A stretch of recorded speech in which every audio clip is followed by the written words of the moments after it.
जन्म केला देवा तुका म्हणीचा जन्म केला देवा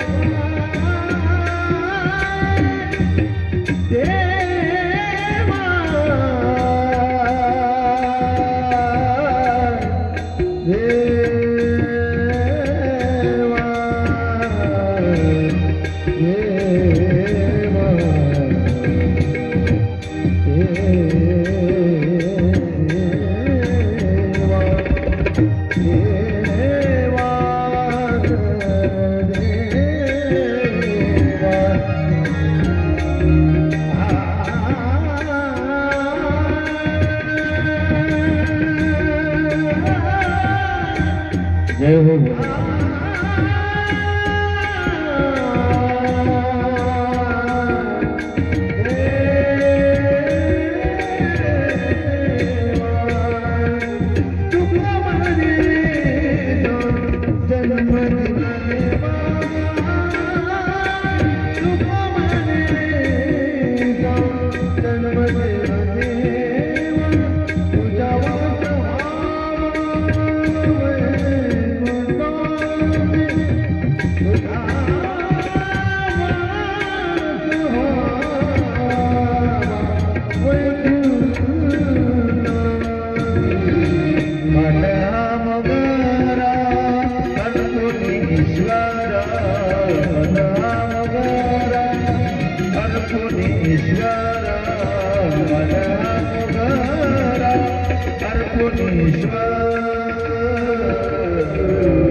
भगवंताला मनरूपी पुष्प आपल्याला अर्पण करायचे आहे।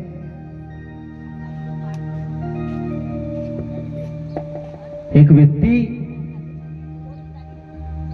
अमाप संपत्ती असते, 8 पिढ्या त्याच्या घरी बसून खाईल इतकी त्याच्यापाशी संपत्ती असते। आवाद्या मानकर साहेब, इतकी त्याच्यापाशी संपत्ती राहते आणि तो रस्त्याने फिरत असतो आणि तो दुःखी असतो। सहज त्याला एक व्यक्ती मिळते। तो व्यक्ती विचारते, अहो दादा, तुम्ही का बरं दुःखी आहात? तुम्ही का बरं दुःखी आहात? त्यावेळी तो व्यक्ती त्याला म्हणतो, अरे दादा काय सांगू, माझ्यापाशी इतकी संपत्ती आहे की माझ्या 7ही पिढ्या घरी बसून खाईन, पण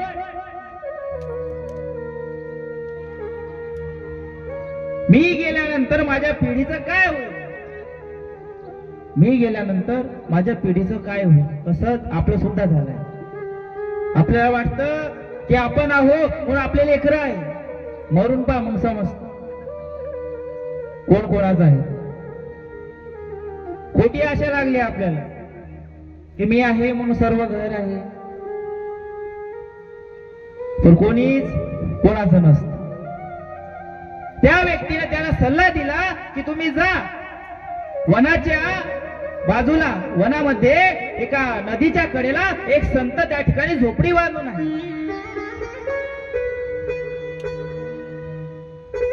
आणि असे थोर असं महान वैराग्य प्राप्त केलेले ते संत आहे. त्या संताला जाऊन भेटा आणि नक्कीच तुमचा संताच्या संगती मनोमार्ग गती नक्कीच तुम्हाला तुमच्या मनाला गती मिळेल, मार्ग मिळेल. तुम्ही संत माय बाप कृपा, तुम्ही संत माय बाप कृपा, तुम्ही संत माय बाप कृपा, तुम्ही संत माय बाप कृपा, तुम्ही संत माय बाप कृपा, तुम्ही संत माय बाप कृपा, तुम्ही संत माय बाप कृपा, तुम्ही संत माय बाप कृपा, तुम्ही संत माय बाप कृपा, कायमी पतिता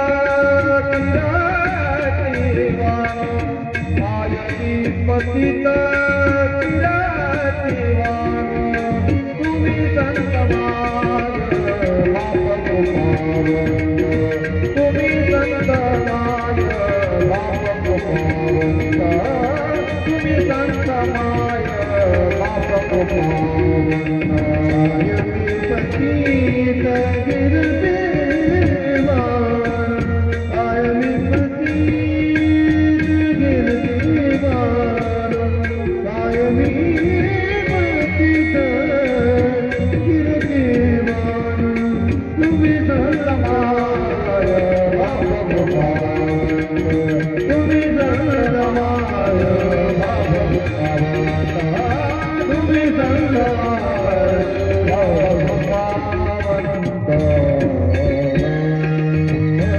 तुम्ही संत माय बाप कृपा. संत काय आहे? संत हेच माय बाप आहे. आणि संत काय आहे? कृपावंत. आणि अशा संताला तू शरण जा. आणि तो व्यक्ती त्या संताला शरण गेला. त्या संतांना तो व्यक्ती श्रीमंत व्यक्ती म्हणतो, महाराज माझ्यापाशी इतकी संपत्ती आहे की 8 पिढ्या माझ्या घरी बसून खाऊ शकते, पण मला झोप नाही, मला समाधान नाही. मागणी देख तुझं प्रती आहे, देशील तरी पाहे. भगवंताला मागणं एकच ठेवायचं की देवा मला तुझी प्राप्ती होते. समाधान झाले, समाधान तुमचे देखिले चरण. भगवंताचं चरण पाहिल्याबरोबर आपलं समाधान झाले पाहिजे.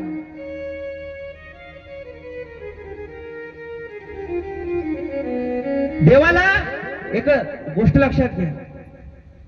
आज कथा विरामच्या दिवशी एकच गोष्ट मागा, हेची दान दे गा देवा तुझा. हेची दान दे गा देवा, हेची दान दे गा देवा, हेची दान दे गा देवा,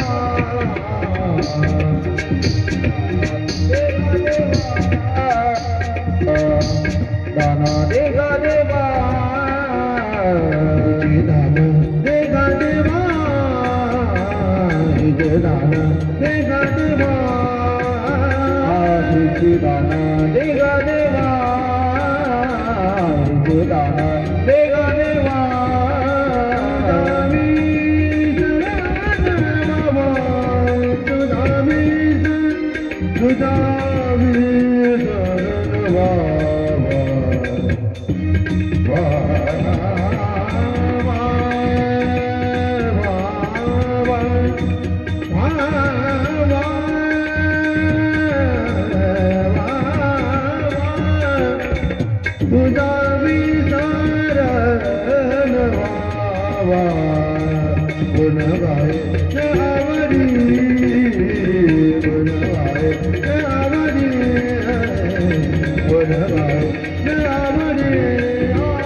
Yeah.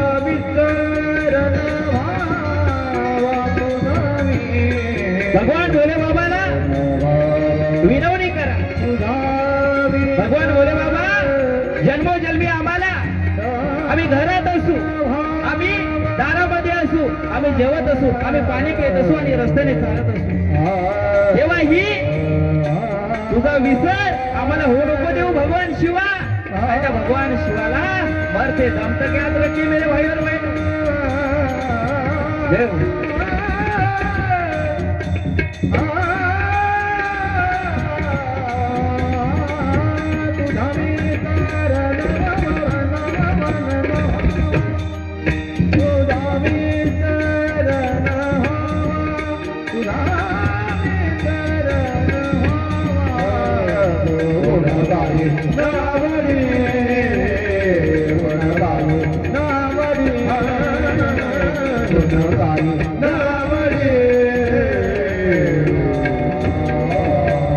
हे चिदान देगा देवा तुझा विसर न व्हावा. भगवंताला एकच दान मागा की देवा आम्ही कोणत्याही वेळी कोणत्याही स्थळी असू, उठता बसता तुझा विसर आम्हाला कधी होऊ देऊ नको. भावे गावे गीत शुद्ध करून या चित्त, तुझं भाव ऐसा देव नाही तरी हा सुलभ उपाय. हा उपाय कसा आहे? सुलभ आहे. जोपर्यंत आपलं चित्त शुद्ध होत नाही तोपर्यंत भगवान शंकर ही आपल्याला प्राप्त होत नाही.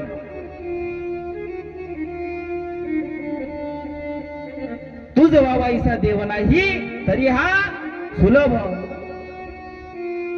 भगवान शिवासारखा देव होणं कठीण आहे. भगवान शंकरासारखा देव होणं कठीण आहे.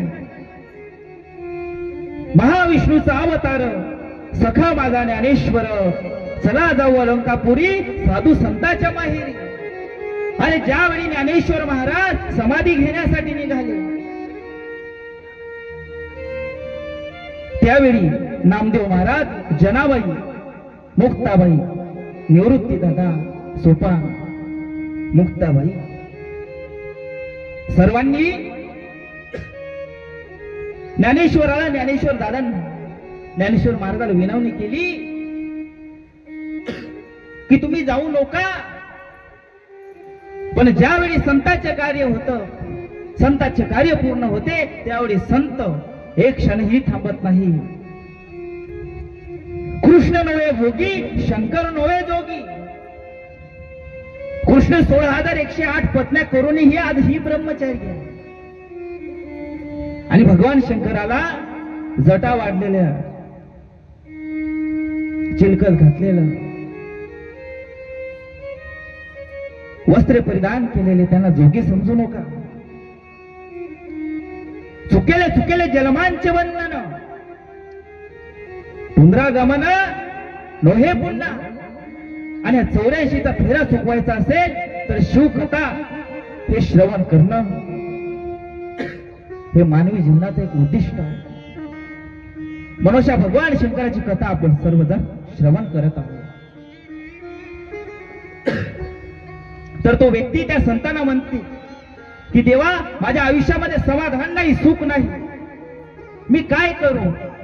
त्यावेळी ते संत त्या व्यक्तीला, श्रीमंत व्यक्तीला म्हणते, अरे बाबा तू काळजी करू नको, तू संतापाशी आला ना, संत तुला नक्कीच मार्ग दाखवेल. मार्ग दाखविनी गेले संत.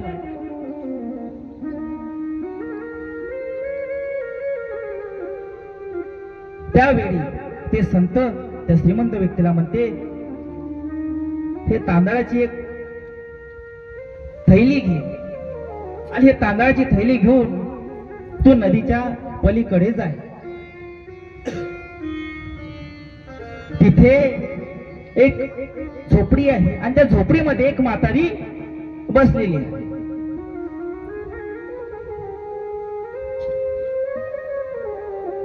तो श्रीमंत व्यक्ती ते तांदळाची थैली घेऊन त्या झोपडीमध्ये येते. झोपडीचं दार वाजवते.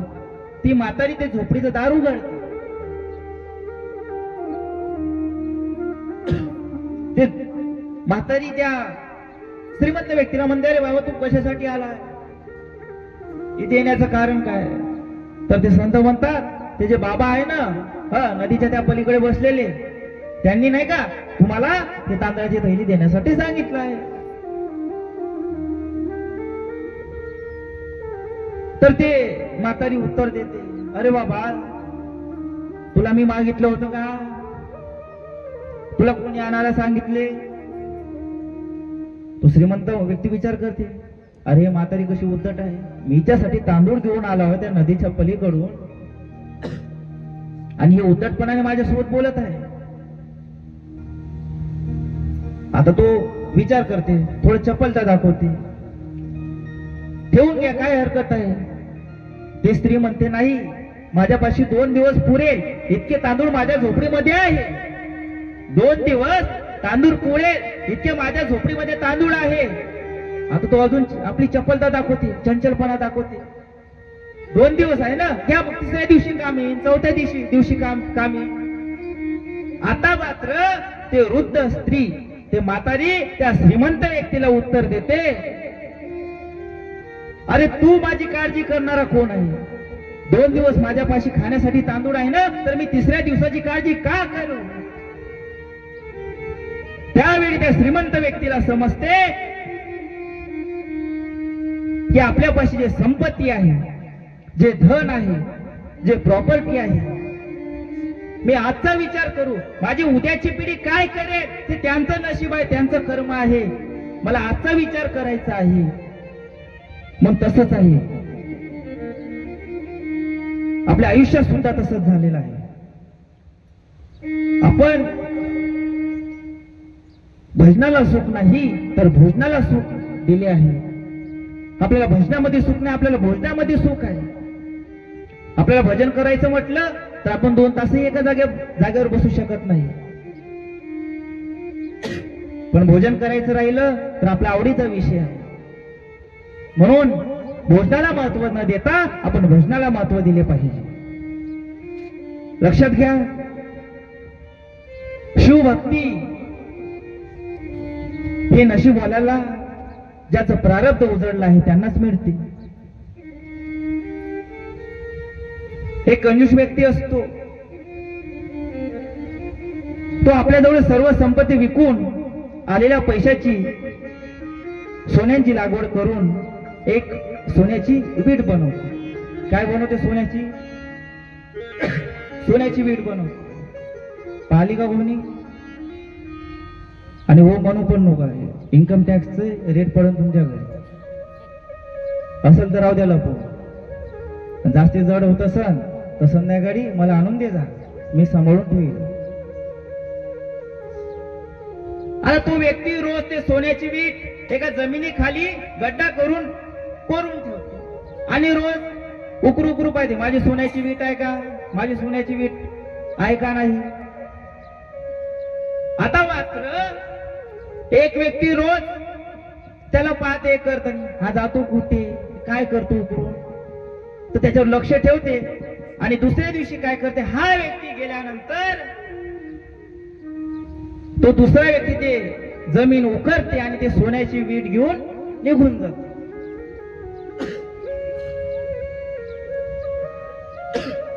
आता मात्र 3ऱ्या दिवशी हा व्यक्ती त्या ठिकाणी येते आणि पाहते गड्डा उकरून, तर त्याला काय सोन्याची वीट दिसते काय? नाही. आणि हा जोरानं रडतो, माझी वीट गेली, माझी वीट गेली. आता रस्त्यानं जाणारा एक व्यक्ती थांबतो, कारण अरे बाबा तुझं रडण्याचं कारण काय आहे? तो म्हणते माझी वीट गेली आहे, मी माझ्या संपत्ती कमवली आणि त्याच्यातून मी एक सोन्याची वीट बनवली.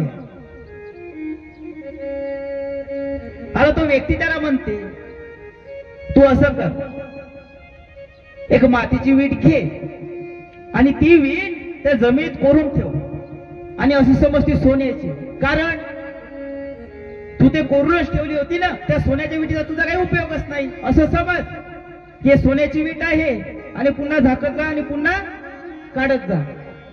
सांगण्याचं तात्पर्य हेच आहे की आपल्यापाशी जी संपत्ती आहे, जे धन आहे, ते आपण घरात ठेवलं आहे, साठवून ठेवलं आहे. त्याचा उपयोग आपल्याला देवधर्म कार्यामध्ये नाही, शिवपुराणामध्ये नाही, भागवत कथेमध्ये नाही, किंवा एखादं मंदिर बांधण्यामध्ये नाही, मग त्या संपत्तीचा उपयोग काय? नाही का? मग अशी संपत्ती कोण्या कामाची नाही माय बापू, जी संपत्ती परमार्थामध्ये काम येत नाही. हिंदू धर्मामध्ये जन्माला आल्यानंतर धर्माचे पालन करणे पाखंड करणे, हेची आमा करणे का? बीज वाढवावे नाम. बीज कशाचं वाढवायचं आहे? धर्माच्या नावायचं. धर्माचे पालन करणे पाखंड खंड. जो धर्माबद्दल अक्षरप घेत असेल, जो आपल्या धर्माबद्दल बोट उचलत असेल, तीक्ष्ण उत्तरे हाती घेऊन बाग फिरा. तीक्ष्ण उत्तरांनी त्याला उत्तर द्या. त्याला सांगा की आमच्या धर्मामध्ये 4 वेद, 6 शास्त्र, 18 पुराण आणि अनेक देवी देवता असलेला आमचा हिंदू धर्म आहे. आणि त्या हिंदू धर्मामध्ये छत्रपती शिवाजी महाराजांसारखे, छत्रपती संभाजी महाराजांसारखे, महाराणा प्रताप सारखे, जिजाऊ माता सारखे स्त्रिया, वीर पुरुष होऊन गेले. आणि अशा महाराष्ट्राच्या धर्तीमध्ये, भारताच्या धर्तीमध्ये आपण सर्वांनी जन्म घेतला आहे. आपल्याला गर्व असायला पाहिजे.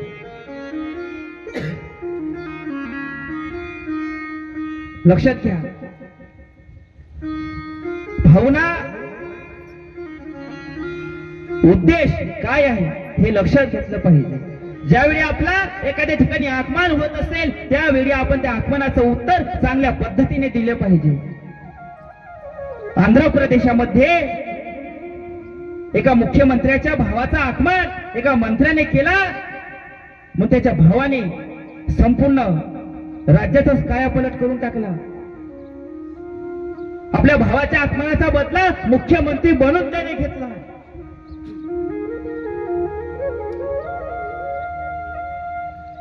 म्हणून कोणत्याही परिस्थितीमध्ये न खचता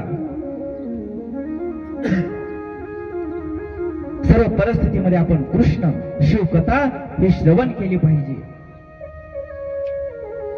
जैसे ज्याचे कर्म तैसे फळ देईल.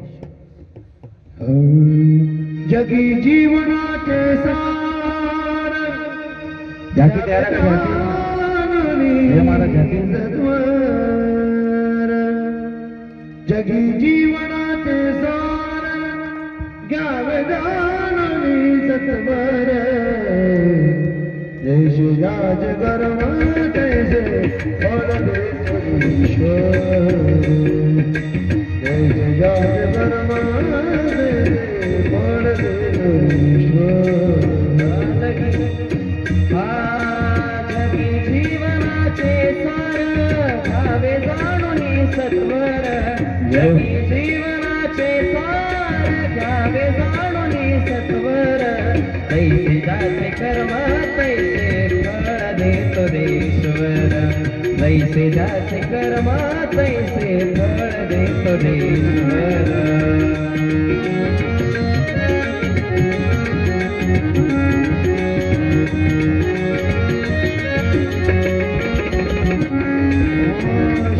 सभासाठी अपुना होत कुणी प्रश्न.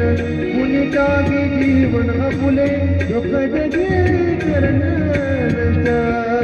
जीवन अपुले दुःख जगी करण नष्ट. ओ सोल माया सारी सोल सोल माया सारी आत्मभोगी जैसे जाज कर्म तैसे फळ देतो ईश्वर. जैसे जाज कर्म तैसे फळ देतो ईश्वर. जैसे जाज कर्म तैसे फळ देतो ईश्वर. तैसे फळ देतो ईश्वर. जैसे जाज कर्म तैसे फळ देतो. आपल्या कर्मानुसार भगवंत आपल्याला फळ देते, शिव आपल्याला फळ देते. एक गोष्ट लक्षात घ्या, ज्यावेळी आपण शिवालयामध्ये जातो, जर कोणी शिवालयामध्ये भगवान शंकराला दंडवत प्रणाम करत असेल तर त्याच्या समोरून कधीही जाऊ नये. काय करू नये? त्याच्या समोरून कधीही जाऊ नये. ज्यावेळी आपण भगवान शंकराला परिक्रमा घालतो, कशी घालता परिक्रमा तुम्ही? गोल घालता का? नाही, गोल घालायची नाही, डावीकडून उजवीकडे घालायची. मंदिरात कधीही मोजे घालून जायचे नाही.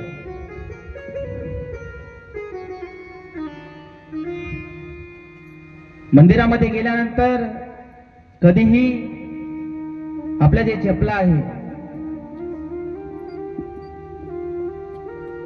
त्या अशा जागी ठेवायच्या की त्याच्यावरून कोणी जाणार नाही. नंतर ज्यावेळी तुम्ही मंदिरामध्ये प्रवेश करता, शिवालयामध्ये प्रवेश करता, त्यावेळी थोडंसं पाणी पहिल्या पायरीवर टाकायचं आणि थोडी पायरी धुवून टाकायची आणि त्याच्यानंतरच आतमध्ये प्रवेश करायचा.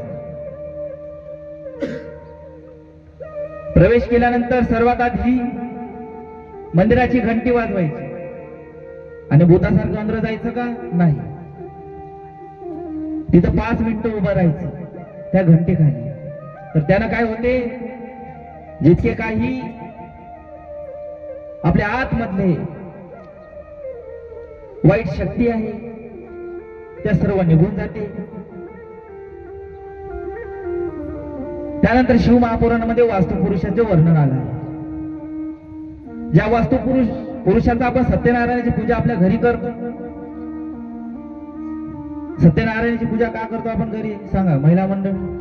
बहुतेक सर्वांच्या घरी सत्यनारायणाची कथा झाली आहे, गृहप्रवेशाची पूजा झाली आहे. का बरं करतो आपण? थांबवा आता 5 मिनिटं झाकीला थांबवा.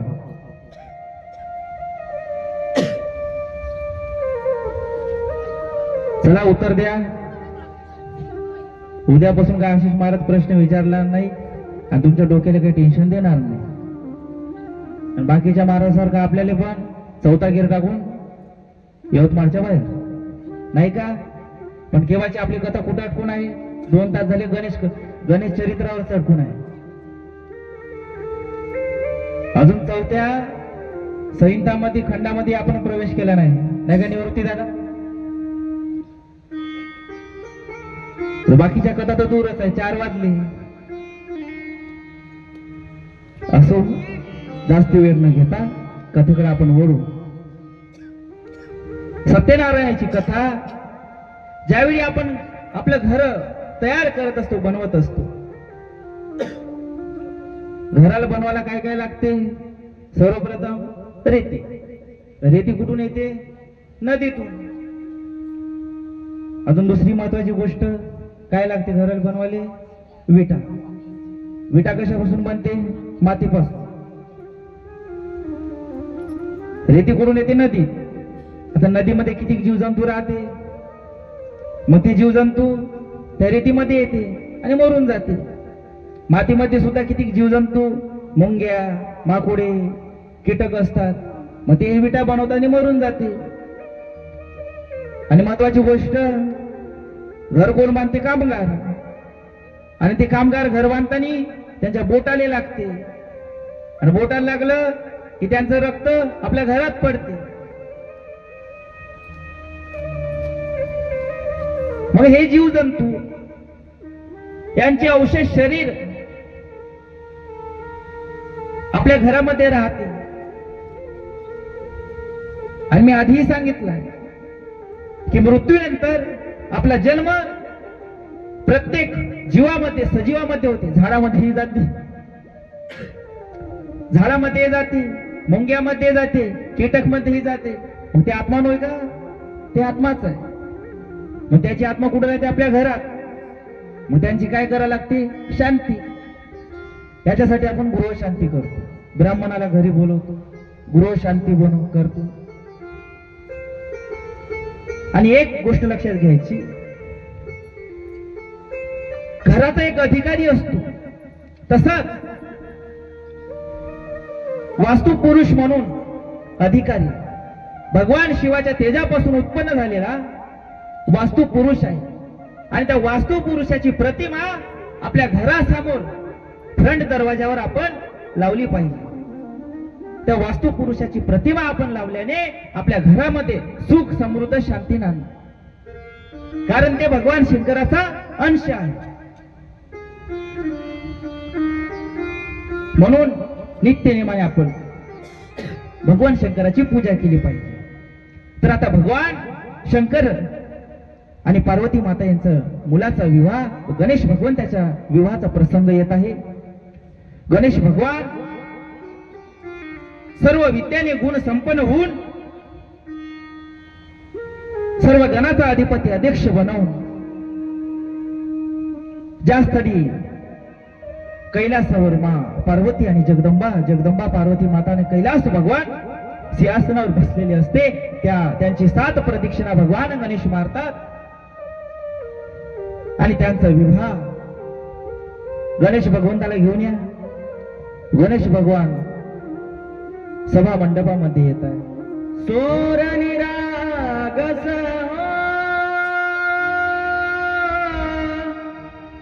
गणपती